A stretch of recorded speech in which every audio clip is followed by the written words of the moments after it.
वैजापूर तालुक्यातील श्री क्षेत्र खंडाळा येथे श्री शंकर स्वामी महाराज यांचा 281वा फिरता अखंड हरिनाम सप्ताह मोठ्या भक्तिमय वातावरणात संपन्न झाला। हरिभक्त पारायण श्री सारंगधर महाराज भोपळे यांच्या अध्यक्षतेखाली आयोजित करण्यात आलेल्या या सप्ताह सोहळ्याला भाविकांची मोठी गर्दी झाली होती। या कार्यक्रमाला महाराष्ट्राचे जलसंपदा मंत्री श्री गिरीश महाजन, माजी आमदार भाऊसाहेब चिकटगावकर, विद्यमान आमदार बोरनारे यांच्या धर्मपत्नी व त्यांचे बंधू संजय बोरनारे, माजी खासदार चंद्रकांत खैरे तसेच नगराध्यक्ष दिनेश परदेशी यांची प्रमुख उपस्थिती होती। यावेळी जलसंपदा मंत्री गिरीश महाजन यांनी भाविकांना व्यसनापासून दूर राहण्याचे आवाहन केले। तसेच वैजापूर तालुक्यातील धार्मिक स्थळांना निधी आणि सिंचनाच्या सुविधा उपलब्ध करून देण्यासाठी प्रयत्न केले जातील असे आश्वासन त्यांनी दिले। दरम्यान खंडाळा नगरीमध्ये या सोहळ्यानिमित्त भाविकांचा मोठा जनसागर पाहायला मिळाला।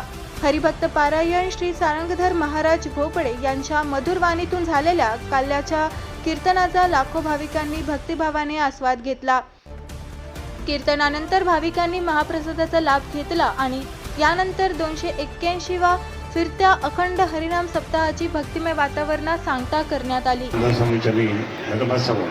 छत्रपती शिवाजी महाराजांना अभिवादन करतो। परमपूज्य शंकर स्वामी महाराजांच्या नतमस्तक होऊन आजचा हा सप्ताह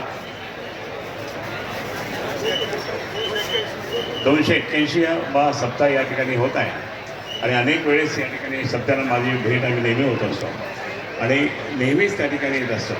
आतासुद्धा त्या ठिकाणी मला काही जी जबाबदारी जी पूर्ण पार पडलेली मी ते आता सांगतील ते एकच आहे, मी माझे मित्र या ठिकाणी आलेले आहेत। एकदम अनेक वर्ष बरोबर आम्ही काम केलं आणि गिरीश भाऊलाही सांगेन, गिरीश भाऊ तुम्ही नाशिकचं खूप मोठं डेव्हलपमेंट करताय आणि ते डेव्हलपमेंट करत असताना कुंभमेळ्याचं आमच्या भद्रापूरची संस्था, वेरूळची संस्था, इथे आता इतकी गर्दी व्हायला लागली, तिकडनं लोक इकडे येतात आमच्याकडे, तिकडून दर्शन करून आमच्याकडे येतात दोन्हीकडे।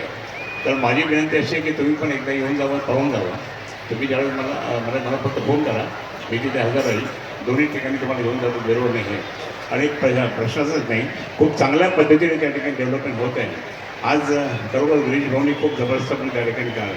आम्ही तर तुम्हाला माहिती आहे, आम्ही शिवसेना प्रमुख मान्य बाळासाहेब ठाकरेंचे कडवट शिवसैनिक आहोत। उद्धव साहेबांच्या नेतृत्वाखाली काम करतो। हिंदुत्व हेच आमचा श्वास आहे आणि त्याप्रमाणे आज गिरीश भाऊसुद्धा त्याच मार्गावर येत आहे। मी त्यांना धन्यवाद देतो की तसं तुम्ही आमच्यासोबतच आलात तर खूपच चांगलं होईल। आपण एकत्र काम केलेलं आहे शिवसेना भाजपची म्हणून, परंतु आता पुढे सुद्धा तसंच काहीतरी तुम्ही धार्मिकतेमध्ये, बाकी राजकारणात नको। पण या ठिकाणी तुम्हाला खूप शुभेच्छा। आपल्या सर्व या ठिकाणी उपस्थित बंधू, माता, भगिनी, बालमित्र हे प्रचंड संख्येने या ठिकाणी उपस्थित आहेत। महाराज या ठिकाणी आपल्या या भागातलेच महाराज असल्यामुळे मी त्यांना त्यांच्या नतमस्तक होतो। अखिल शेट्टी या ठिकाणची कालची पंगत दिली, ती पंगत माझी असती पण त्यामुळे माझे अखिल शेठ हे त्या ठिकाणी मुस्लिम बांधव असून सुद्धा ते त्यांचा इथे या ठिकाणी खूप मोठा कारखाना पण आहे आणि त्यांनी मग त्या ठिकाणी म्हणजे मध्ये धावलं आणि म्हणून त्या ठिकाणी त्यांनी फराळाची पंगत दिली। माझं दुसरं त्या ठिकाणी माझ्याकडनं करून घेतलं। आपल्या सर्वांना शुभेच्छा। जय हिंद, जय महाराष्ट्र, जय हरी। महाराष्ट्र केवळ संतांची भूमी आहे असं नाही, तर संतांच्या विचारांनी समाज घडवणारी भूमी। संत ज्ञानेश्वर महाराजांनी ज्ञानाचा मार्ग दाखवला, संत नामदेव महाराजांनी भक्तीची पताका उंचावली, संत एकनाथ महाराजांनी समाज प्रबोधन या ठिकाणी केलं आणि संत तुकाराम महाराजांनी नामाचा आणि माणुसकीचा संदेश दिला आणि या संत परंपरेचा वारसा आपण देणाऱ्या असंख्य संतांनी महाराष्ट्राच्या समाज जीवनाला संस्कार दिले आणि यातलेच या संत परंपरेतले अतिशय मोठे संत शंकर स्वामी महाराज यांचे कार्य आपल्यासाठी प्रेरणादायी आहे। संत तुकाराम महाराजांच्या विचारात परंपरेचा आणि संत निळोबारायांच्या शिष्य परंपरेचा वारसा पुढे नेण्याचं काम शंकर महाराजांनी या ठिकाणी केलेलं आहे। म्हणजे संत तुकाराम महाराज, निळोबा महाराज, त्यानंतर शंकर स्वामी महाराज, ही परंपरा एक वेगळी परंपरा। तिथं संत आले गेले, कोणी या ठिकाणी राहत नाही, पण त्यांनी दिलेले विचार, त्यांनी या ठिकाणी दिलेले सगळे आमचे अभंग, भजन, हे संस्कार, ते अखंड आता 281 वर्ष झाले आपल्याला या ठिकाणी आपली परंपरा या ठिकाणी चालू आहे। म्हणजे एखादी संस्था आहे ते 25 वर्ष राहते, 50 वर्ष राहते, नंतर त्यांना कोणी ओळखत नाही, एखादी पिढी ओळखते, पण पिढ्यानं पिढ्या शेकडो वर्ष, हजारो वर्ष ज्ञानेश्वर माऊली असतील, तुकाराम महाराज असतील, नामदेव महाराज असतील, यांची ओळख कधी पुसली जात नाही. त्याचे विचार सतत पुढे आपण नेतो आहोत. आणि म्हणून मला वाटतं या संस्काराची लढ आपल्याला गरज आहे, राज्याला गरज आहे, देशाला गरज आहे, आपल्या धर्माला सुद्धा संस्काराची गरज आहे. हे विसरता कामा नये. मी मागच्या ठिकाणी सांगितलं की आता मोबाईलच्या काळामध्ये पुढची पिढी आमची काय लक्षात ठेवेल मला कळत नाहीये.